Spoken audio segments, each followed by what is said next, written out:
सभी दर्शकगण और श्रोतागण को मेरी नमस्ते। आज मैं आपके सामने एक ऐसी कहानी लेके आई हूँ जो बड़े छोटे बच्चों और बड़े बच्चों सबके काम की है और सबको अच्छी लगेगी।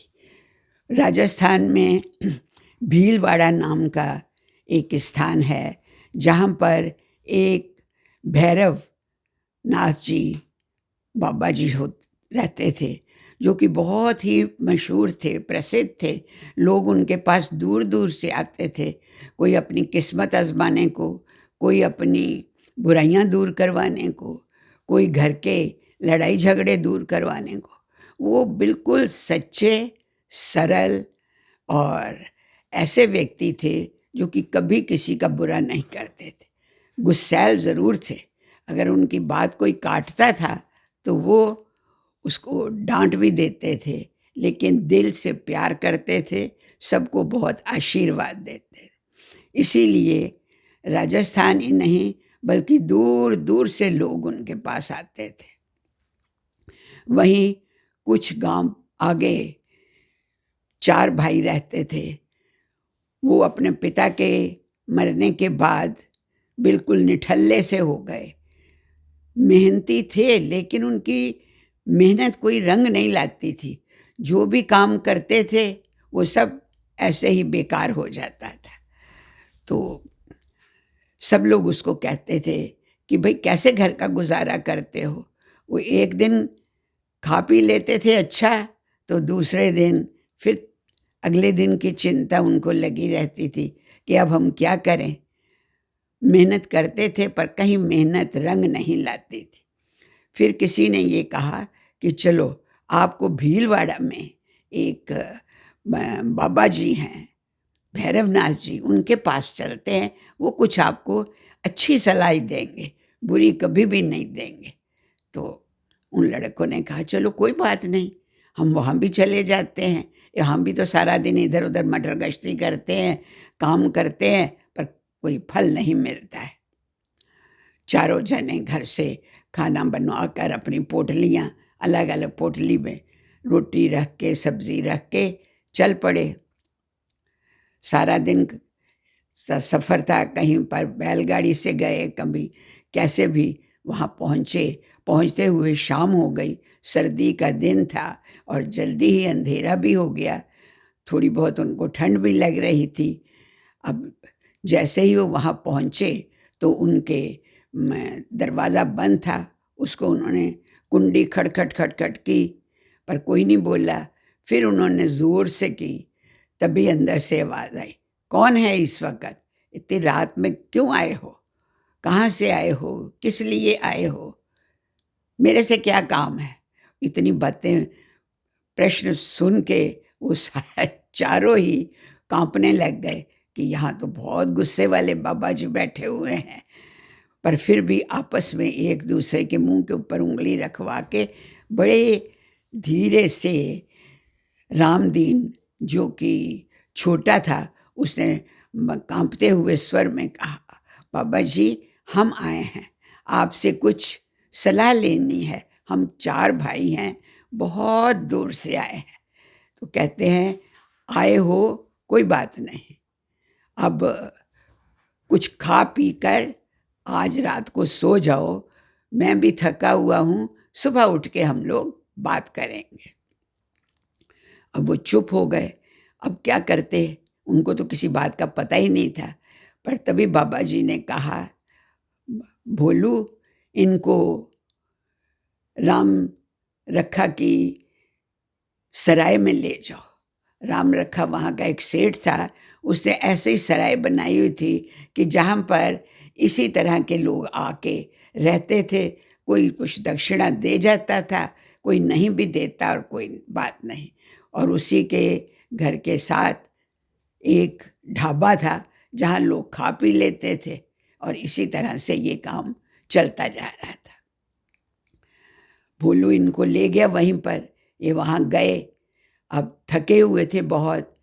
उन्होंने सराय बता दी जिसमें ऐसे ही एक हॉल सा था और कुछ दरियाँ बिछी हुई थी।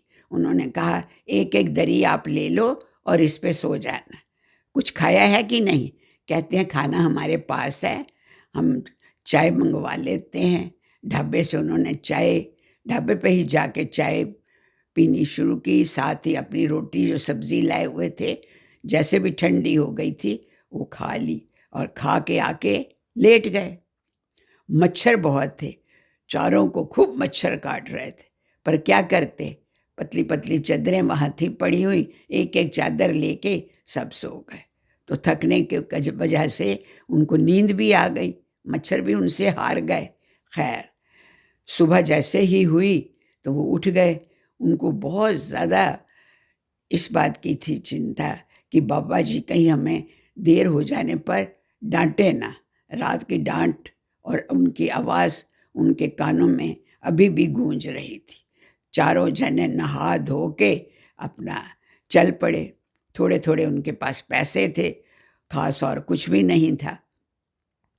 जैसे ही वहाँ पहुँचे तो देखा और भी कई लोग बैठे हुए हैं, अपना अपना भाग्य आजमाने, अपनी अपनी तकलीफ़ें बताने, उनसे सुझाव लेने, उनसे आशीर्वाद लेने। तो जब इनकी बारी आई तो बाबा जी ने कहा, हाँ बोलो बच्चों, क्या फरियाद है आपकी?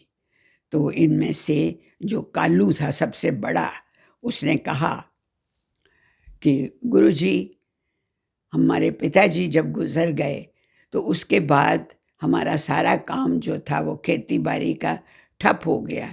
ना जाने किसकी हमारे ऊपर नज़र पड़ी, क्या हुआ, हमारा कोई काम होता ही नहीं है। खेती करते हैं तो कुछ उगता नहीं, कोई बिज़नेस करते हैं तो वो नहीं फलता, नौकरी करते हैं तो उसमें भी हमें घाटा ही घाटा रहता है। हालत हमारी बहुत ख़राब है, हम तो 2 वक़्त की रोटी भी नहीं जुटा पाते हैं। बाबा जी ने कहा, बस इतनी सी बात, ये तो कोई मुश्किल है ही नहीं, इसमें क्या है? मेहनत करो बच्चों, तो सब कुछ आपको मिलेगा। मेहनत का फल सदा मिलता है, चाहे देर से या जल्दी। किस्मत तो भगवान ने जो दी है ठीक है, और किस्मत बनाने वाले आप ही हैं। अगर मेहनत करोगे, अपनी बुद्धि से काम करोगे, तो तुम्हें उसका फल भी मिलेगा। और मैं जैसा कि देख रहा हूँ, तुम अच्छे नौजवान हो सारे, और काम करोगे तो बहुत अच्छा रहेगा। चलो, अंदर से उसने भोलू को आवाज़ दी कि इनके लिए फावड़े ले आओ। 4 फावड़े, फावड़े पता है ना क्या है?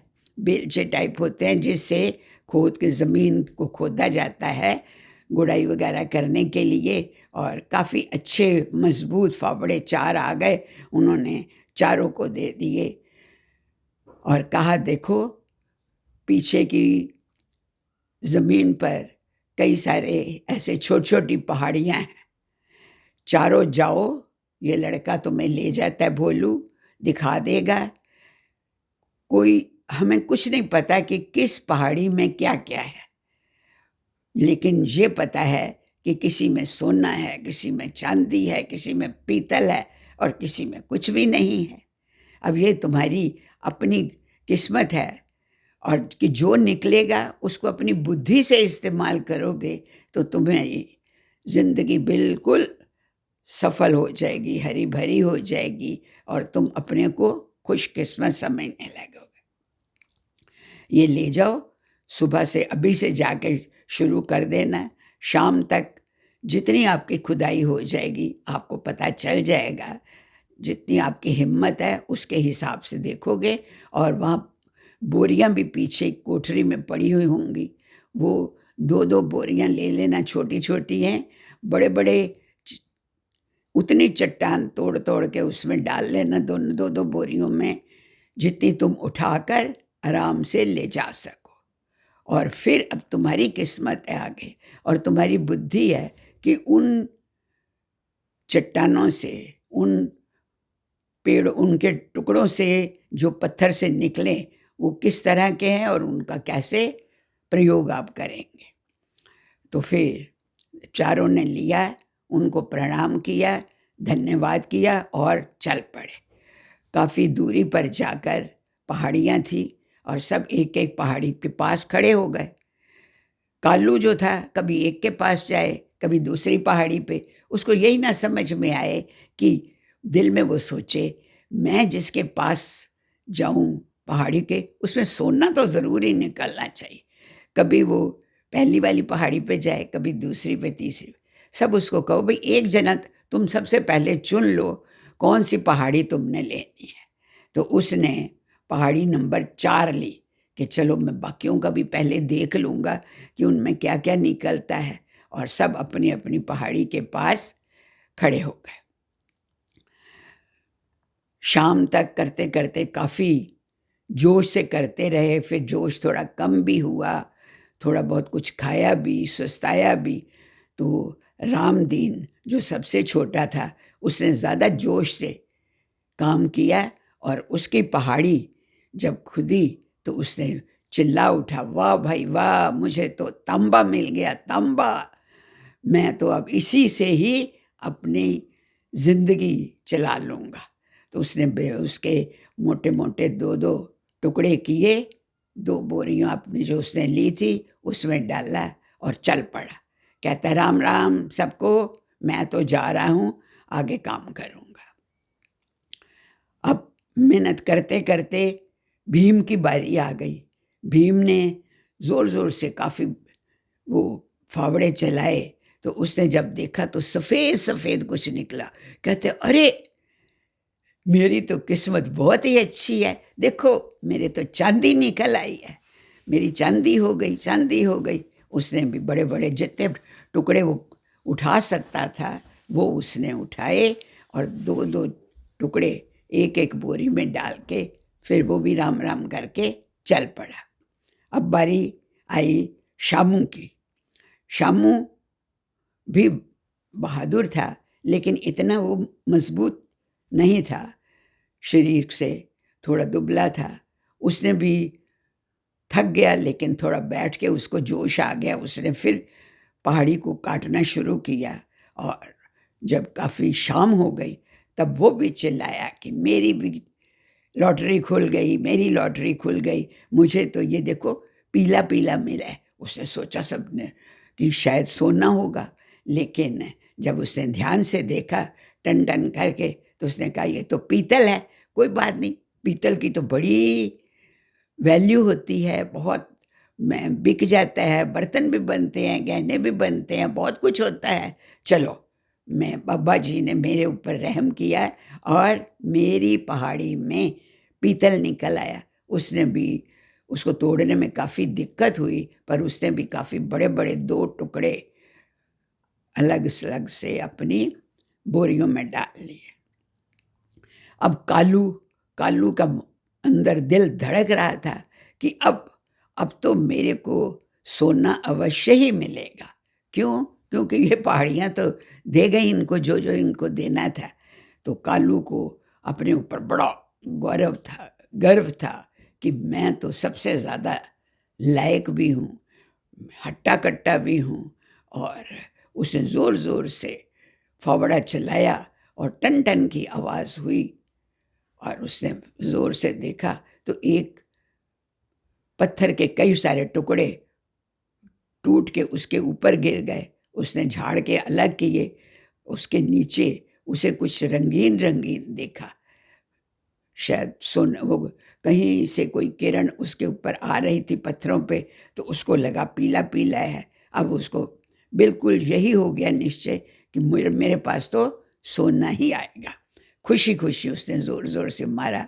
जैसे ही उसने किया तो कुछ बिच्छू ही बिच्छू उसकी उस पहाड़ी में से निकल आए। वो तो इतना डरा, हाय हाय करके भागा पीछे से। पर फिर भी उसने कहा कोई बात नहीं, बिच्छू तो चले जाएँगे, सोना होना चाहिए। उसने और खुदाई की, उसको कई कीड़े-मकोड़े काटे भी, लेकिन उसने हिम्मत नहीं हारी। एक बर्तन सा भी उसको मिला जो ढका हुआ था। उसने कहा अब तो इसमें या तो जवाहरात होंगे या सोना होगा। लेकिन जैसे ही उसने खोला तो वो देखा उसमें तो कंकड़ ही कंकड़ पड़े थे। बहुत ज़ोर-ज़ोर से रोया, कहता है हाय रे मेरी किस्मत फूट गई, फूट गई। चीखता हुआ वहाँ से चल पड़ा, क्योंकि उसको बिच्छू उसके पीछे पड़ गए थे और उसको लगा अगर ये मुझे काट गए तो मैं तो यहीं मर जाऊंगा। बड़ा ही रोता रोता रोता, लेकिन जो उसके भाई काफ़ी आगे जा चुके थे, उन्होंने कहा भैया कोई बात नहीं, जो हम लेके जा रहे हैं उसमें तुम तो हमारे भाई हो, हम उसमें से तुम्हें देंगे। लेकिन भैया आपने बहुत लालच किया, खोदते रहे, इतनी गहराई में पहुंच गए कि कीड़े मकोड़े, बिच्छू, गंध और क्या-क्या चीज़ निकल आए। कोई बात नहीं, हम सब मिल-जुल के अपना गुज़ारा कर लेंगे। वो वापिस आ गए भाई, उसको पकड़ लिया प्यार से और कहा कोई बात नहीं, और बाबा जी को दूर से ही प्रणाम करके अपना चल पड़े।